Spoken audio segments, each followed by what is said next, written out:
Estamos con el intelectual, activista político uruguayo Raúl Civechi, de larga trayectoria. ¿Cómo está, Raúl? Muy buenas noches, gracias por su visita. Y bueno, usted es una persona prolífica en obras, tiene muchas obras, artículos, desde una perspectiva muy cuestionadora del orden económico y político actual. Y usted ha venido principalmente porque se está desarrollando un seminario por la Universidad Ricardo Palma, América Latina Otra en el actual mundo otro, crisis, descolonialidad del poder. Creo que ese título es bastante interesante como para que nos cuente de qué se trata esto de la América Latina Otra en un mundo otro. ¿Han cambiado las cosas en estos últimos años? Están cambiando aceleradamente. Aceleradamente en el mundo y en la región. Estamos pasando por una serie de crisis y una serie de cambios y transiciones que calculamos que ya han comenzado a manifestarse hacia la segunda mitad de la década anterior, y que en 20 años terminarán de reconfigurar un planeta muy distinto. 20 años. ¿Y hacia dónde se dirigirá esta reconfiguración? Porque de hecho creo que nosotros estamos en una de esas épocas de la historia en que todo pasa de una manera rapidísima y que no somos conscientes a veces de ello, pero el mundo, ¿no? La revolución árabe, los bancos que se caen, los gobiernos progresistas en América Latina, pero ¿hacia dónde se dirigirá esto? Porque la resistencia del orden actual es enorme también. Bien, hay dos o tres cambios que son evidentes y que son indiscutibles, y hoy ya nadie los discute. Pasamos de un mundo centrado en Occidente, Europa y Estados Unidos, donde el principal océano era el Atlántico, a un mundo centrado en Oriente, donde hoy ya el principal tráfico de mercancías del mundo desde hace 15 años es el Pacífico. El Pacífico, ya es el Pacífico. ¿Qué será un mundo centrado en Oriente? Una gran incógnita, ¿verdad? Aún no lo sabemos. ¿Qué impacto cultural, político, económico va a tener? Porque ahí la China es muy relevante, pero la China también tiene una serie de... Y la India. Y la India. Se calcula que para el 2016, o sea, 4 años, la principal PIB del mundo, Producto Interno Bruto, es el de China. Sobrepasará ya Estados Unidos en 4 añitos. Ya. Pero eso además, que parecía lejísimo. Ya. Pero además India sobrepasará a Japón y Brasil a Alemania. O sea que hay un cambio, ¿verdad? Ese es un primer cambio, ¿verdad? El mundo pasa de estar centrado en Occidente a Oriente, con dos grandes polos, China, el principal, y la India. Y muchos otros países. Indonesia es un país que va a dar mucho que hablar en el futuro. Segundo cambio, de un mundo centrado en un solo país, Estados Unidos, vamos a un mundo, como se suele decir, multipolar, de muchos polos.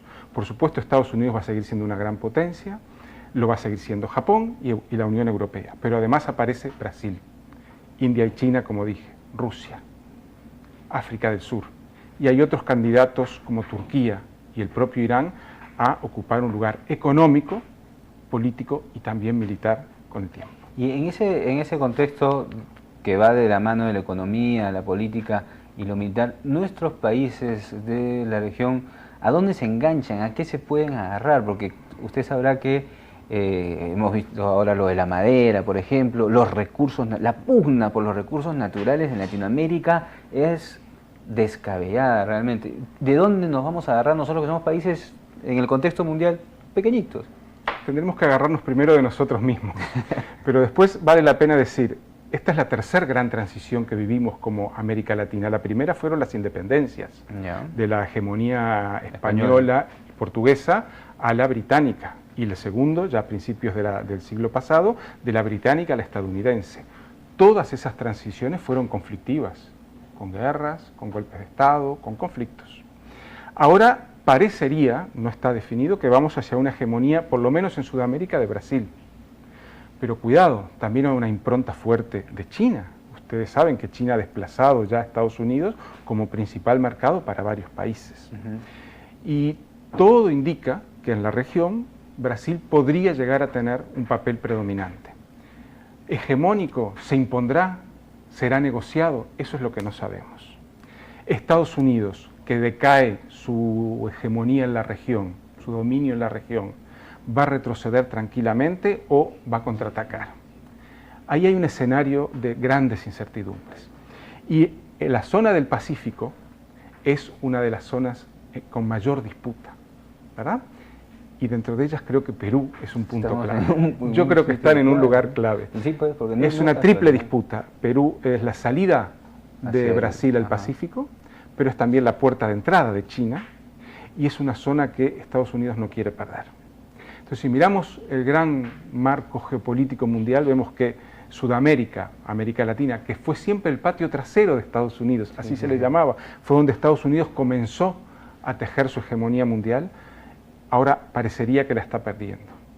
Parecería que Brasil, pero también China. O sea, ¿a qué apunto con esto? A que vamos a vivir 10, 20 años como mínimo de cambios fuertes. Entonces ahí tenemos estos juegos, ¿verdad? Brasil teje alianzas militares, con Perú también, teje estos nudos de carreteras, energía, la IRSA, también. Energía, carreteras, ahora el gas, ¿verdad? El gasoducto del sur, etc. Estados Unidos contraataca el arco del Pacífico, los TLCs, ya tenía con Chile, con Perú, con Colombia, está en discusión con Ecuador, ha hecho un arco junto con México, ¿verdad? Como un muro de contención, digamos. Entonces hay cambios. Creo que hay que estar muy atentos porque en un periodo de grandes cambios aparecen sorpresas, aparecen cosas imprevisibles y van a aparecer.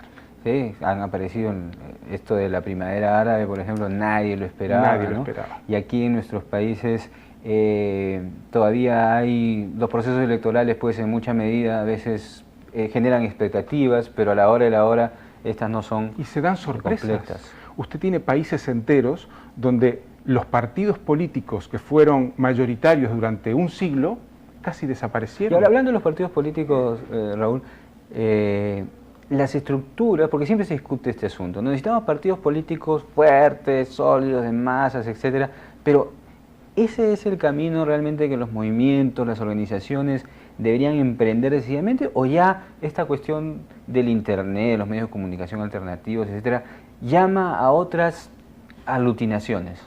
Sin duda. Usted piense en los partidos políticos que había en Perú en 1950. Ya no hay. ¿Y los que hay hoy? No hay, acá no hay partidos. No hay partidos. Entonces, yo quiero pensar que es que la gente ha tomado la decisión espontáneamente, sin haberlo meditado demasiado, de decir, bueno, no necesito que me representen. Porque además durante décadas nos han representado gente que nosotros le dábamos la capacidad, el poder de representarnos, votar porque ya, hicieron la de ellos, hicieron la suya, como decimos allá, ¿verdad? No nos representaron realmente. Entonces, bueno, votaremos en cada elección al mal menor. Pero eso entonces dificulta las aspiraciones del cambio social, de una utopía para llegar a una equidad, a una igualdad. No, yo creo que la gente lo que tiende es a buscar instancias políticas más controlables, más cercanas. Usted sabe que en el caso del Perú, por poner un ejemplo, los frentes de defensa regionales están ocupando un papel importante. ¿Por qué? Porque no es lo mismo para uno que vive en un departamento, en una provincia, controlar a un diputado que está en Lima, que controlar a un alcalde, a un gobernador, a un presidente de una región que lo tiene allí cerquita.